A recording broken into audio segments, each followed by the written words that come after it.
Hebu nisikie kelele za shangwe mbele za Bwana.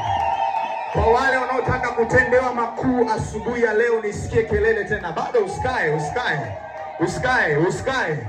Wale wanaotaka kuona mkono wa Mungu siku ya leo, nisikie vigelegele kwa wamama. Nisikie kelele kwa wababa. Mchapie Yesu makofi. Mchapie Yesu makofi. Haleluya. Hebu sema kwa ushindi maneno haya. Sema, Bwana Yesu, niko tayari.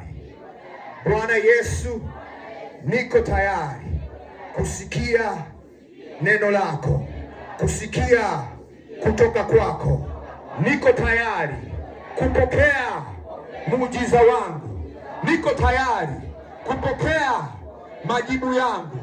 Niko tayari kupokea ujumbe wangu.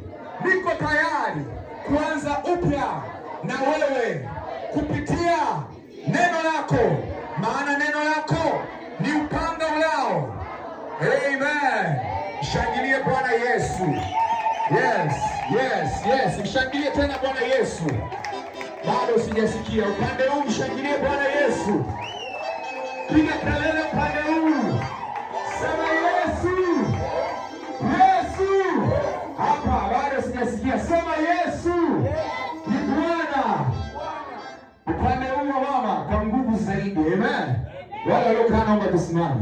Wale ambao mmekaa simame. Yes. Sema Yesu. Niko tayari kupokea toka kwako. Haleluya. Upande huu unaweza ukawazidi hawa. Kweli. Sema Yesu. Niko hapa kusikia ujumbe wako. Amen. Mshangilie Bwana Yesu. Haleluya. Yes, unaweza ukachukua nafasi yako ukakaa.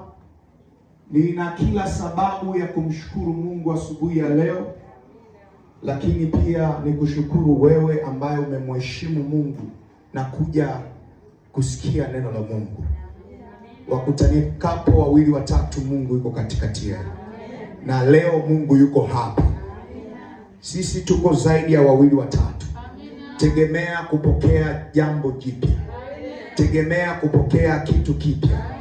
Sio kutoka kwangu, bali kutoka kwa Mungu niliye naye. Haleluya.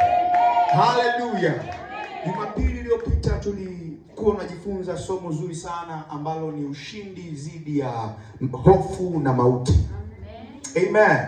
Wangapi wiki iliyoisha umetembea kwa ushindi dhidi ya mauti? Dhidi ya